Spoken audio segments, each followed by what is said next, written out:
देश के मुस्लिमों की वक्फ की जमीन को हड़पने की सरकारी साजिश एक बार फिर से नाकाम हो गई है। जैसे ही वक्फ बिल सदन में पेश हुआ, भारी हंगामा शुरू हो गया। राज्यसभा और लोकसभा से विपक्ष ने वॉकआउट कर दिया। हालांकि इस दौरान लोकसभा अध्यक्ष ओम बिरला घुटनों पे आ गए और गृह मंत्री अमित शाह बिल को लेकर हाथ जोड़ने लगे। ऐसे में साफ है कि सरकार बिल को लेकर एक बार फिर से फंस गई है और बिल को अगले सेशन तक टाल दिया गया है। सरकार कैसे फंस गई है और क्यों लोकसभा अध्यक्ष वक्फ बिल को लेकर हाथ जोड़ने लगे हैं, ये सब कुछ मैं आपको अपनी इस रिपोर्ट में बताने वाली हूँ। साथ में इस पर भी बात करूंगी कि वक्फ बिल को लेकर सदन में अमित शाह क्यों बैकफुट पर आ गए हैं। नमस्कार, आप देख रहे हैं 4 PM और मैं हूं आपके साथ सिमरन। दोस्तों, देश की मोदी सरकार ने नए वक्फ कानून बनाने में एक बार फिर से बहुत बड़ा पेच फंसा दिया है। एक और जहां सरकार ने जल्दी करके वक्फ बिल पे जेपीसी की रिपोर्ट सबमिट कराई है, दूसरी ओर गुरुवार को सुबह आनंद फानंद में जेपीसी रिपोर्ट को संसद में पेश किया गया। रिपोर्ट के पेश होते ही संसद के दोनों सदनों में हंगामा मच गया। एक और जहां विपक्षी सांसदों ने वक्फ बिल की जेपीसी की रिपोर्ट को झूठी और फर्जी बता दिया है, दूसरी ओर बीजेपी भी जेपीसी रिपोर्ट को लेकर बुरा फंस गई है।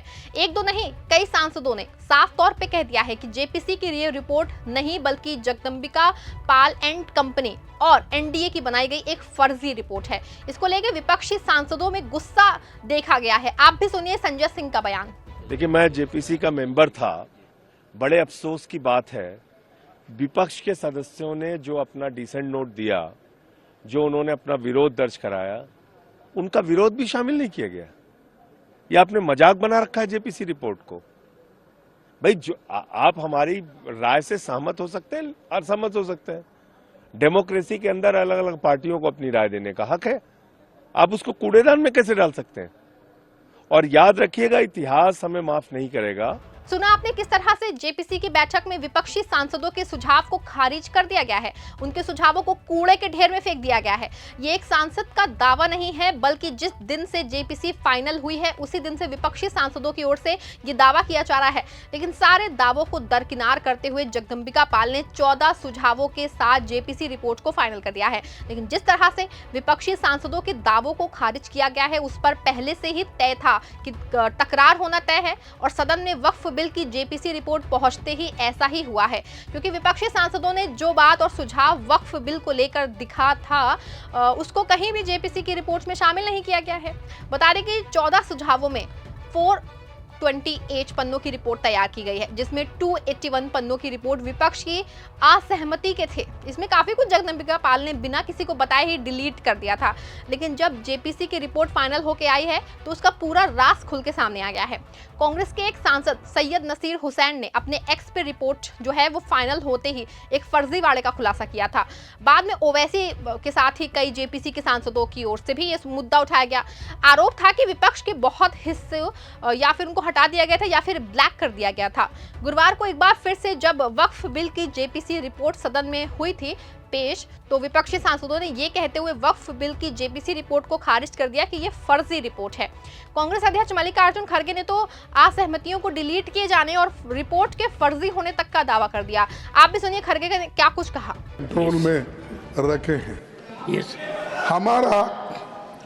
हमारा एक ही विषय है, जो वक्फ बोर्ड की जेपीसी की रिपोर्ट है, जिस रिपोर्ट में अनेक सदस्यों ने अपना डिसेंट नोट दिया है, वो नोट देने के बावजूद भी प्रोसीडिंग से निकालना और उन मेजॉरिटी मेंबर्स के व्यूज सिर्फ उसमें रखकर बुलडोज करना, ये ठीक नहीं है।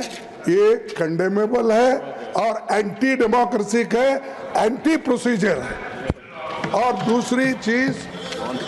दूसरी चीज नॉन स्टेक होल्डर्स बाहर से बुला के उनको जो होना, उन लोगों को खड़ा करके उनका स्टेटमेंट ले रहे। और जो इतने लोग पार्लियामेंट में जो भी डिसेंट नोट दिए हैं, क्या उसमें कोई एक पढ़ा लिखा नहीं है, कोई जानता नहीं है और वक्फ बोर्ड एक्ट को कोई पढ़ा नहीं है? मेरे को बड़ा ताजुब लग रहा है। अरे, आपको अगर कुछ करना भी है तो आप डिसेंट नोट के व्यूज को प्रिंट करके या अपने रिपोर्ट में डाल के बोलना चाहिए, उसके बजाय उसको डिलीट करके अगर कोई रिपोर्ट होती है, मैं उसको कंडेम करता हूं और ऐसे फर्जी रिपोर्ट को हम कभी नहीं मानेंगे, सदन कभी नहीं मानेगा।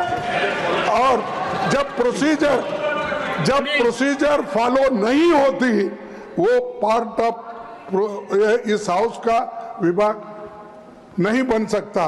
तो इसीलिए मैं आपसे विनती कर रहा हूं कि उनको डायरेक्शन दीजिए, जो भी रिपोर्ट आई है वो अगर वो रिपोर्ट में डिसेंट्स व्यूज नहीं है तो उसको वापस भेजिए, निकाल दीजिए और उसके बाद में फिर एक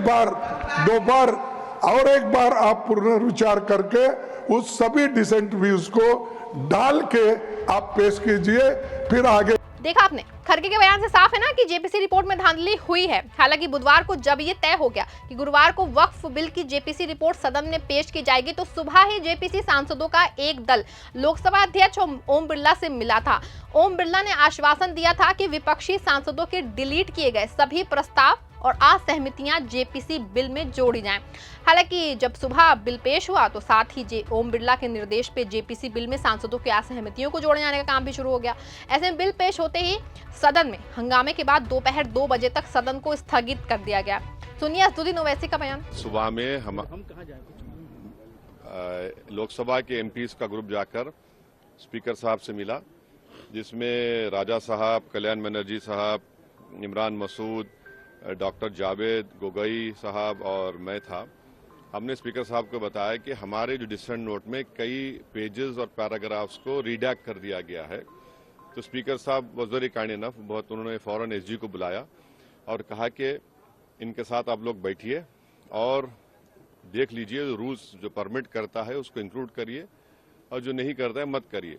तो हम लोग बाद में पार्लियामेंट लाइब्रेरी में पूरे लोकसभा एमपीज बैठे और हमने अब बताया कि जो पोर्शंस को रिडैक्ट किया गया है, जो रूल्स के खिलाफ नहीं, उसको इंक्लूड करना चाहिए। तो हमारे जितने एमपीज थे वहां पर, उनके डिसेंट रिपोर्ट से हम बैठे और तकरीबन जो पेजेस या लाइंस या पैराग्राफ रिडैक्ट थे वो इंक्लूड हो चुके हैं। हालांकि माना जा रहा था कि सांसदों की असहमतियों को 2 बजे तक पूरा कर लिया जाएगा, लेकिन ऐसा नहीं हो सका और अब दोपहर 2 बजे तक सदन लगा तो जेपीसी में कोई बदलाव होने के चलते हंगामा खड़ा हो गया। हालांकि सरकार ने तुरंत ही अपना फैसला बदला और इनकम टैक्स से जुड़ा दूसरा बिल सदन में पेश कर दिया।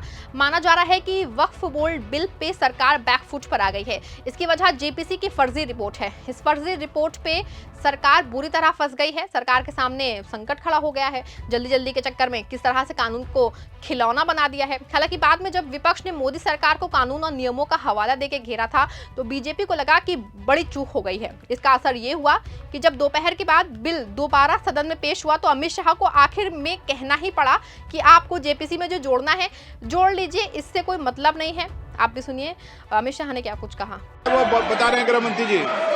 माननीय अध्यक्ष जी, विपक्ष के कुछ सदस्यों ने आपत्ति जताई है कि इनके जो विमत है, डिस्प्यूट्स है, इनको पूरी तरह से नहीं रखा गया है। मैं मेरी पार्टी की ओर से आपको विनती करना चाहता हूं कि विपक्ष के जो डिस्प्यूट्स है, एक सिरनीर कर आप संसदीय कार्यप्रणालिका के उपयुक्त रूप में जो जोड़ना है वो जोड़े। इसमें मेरी पार्टी को कोई आपत्ति नहीं। सुना आपने अमित शाह को वक्फी जेपीसी बिल को लेकर के क्या मानना है उनका। ऐसे में साफ है ना कि एक और जहां ओम बिरला ने माना कि जेपीसी की रिपोर्ट में असहमतियां भी दर्ज होनी चाहिए, दूसरी ओर अमित शाह भी जेपीसी में असहमतियों को जोड़ने की बात कह रहे हैं। दोनों के बयान से साफ है कि कहीं ना कहीं बीजेपी और एनडीए मान रही है कि जेपीसी में उसमें बड़ी चूक हो गई है, जिसकी वजह से वक्फ के नए कानून में पेंच फंस गया है।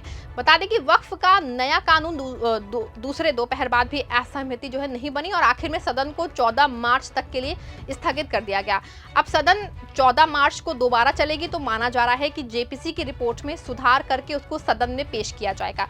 इस बात से भी इनकार नहीं किया जा सकता है कि शायद जेपीसी को दोबारा कॉल किया जाए, लेकिन कुछ भी हो विपक्ष वक्फ बिल का विरोध करेगा क्योंकि विपक्ष का मानना है कि ये बिल कानून के नियमों के विपरीत है। सुनिए ओवैसी ने क्या कुछ कहा। जो हमारे ऑनरेबल मेंबर्स ने भी कहा है ज्वाइंट वर्किंग कमेटी वक्फ के, मैं उससे एग्री करता हूं। एक बात आप समझिए कि ये वक्फ का जो बिल लाया जा रहा है, ये सिर्फ और सिर्फ ना सिर्फ अनकॉन्स्टिट्यूशनल है, fundamental rights article 14, article 15, article 29 का ग्रेव वायलेशन है। ये वक्फ को बचाने के लिए नहीं है, वक्फ को मुसलमानों से छीनने के लिए, बर्बाद करने के लिए ये बिल लाया जा रहा है। और इसमें जो एडिशनल अमेंडमेंट्स जो बीजेपी और एनडीए ने पेश किए वो तो उसको और बदतर करता है। आप बताइए कि कैसे मुस्लिम वक्फ प्रॉपर्टीज में नॉन मुस्लिम को मेंबर रखा जाएगा, कैसे आप कलेक्टर एंड अबव ऑफिसर्स को पावर देंगे, कैसे कलेक्टर डिसाइड करेगा कोई वक्फ प्रॉपर्टी है या नहीं, कैसे आप ईवाईक्यू प्रॉपर्टीज को का सेक्शन खत्म कर रहे हैं, कैसे आप लिमिटेशन एक्ट को अप्लाई कर रहे हैं जो हिंदू धर्म के प्रॉपर्टीज के ऊपर, सिख धर्म के और क्रिश्चियन धर्म पर अप्लाई नहीं होता है। तो ये सिर्फ और सिर्फ ये सरकार आइडियोलॉजिकल बुनियाद पर मुसलमानों को अपनी वर्शिप से महरूम करने के लिए, क्योंकि वक्फ मुस्लिम समाज के लिए एक इबादत है।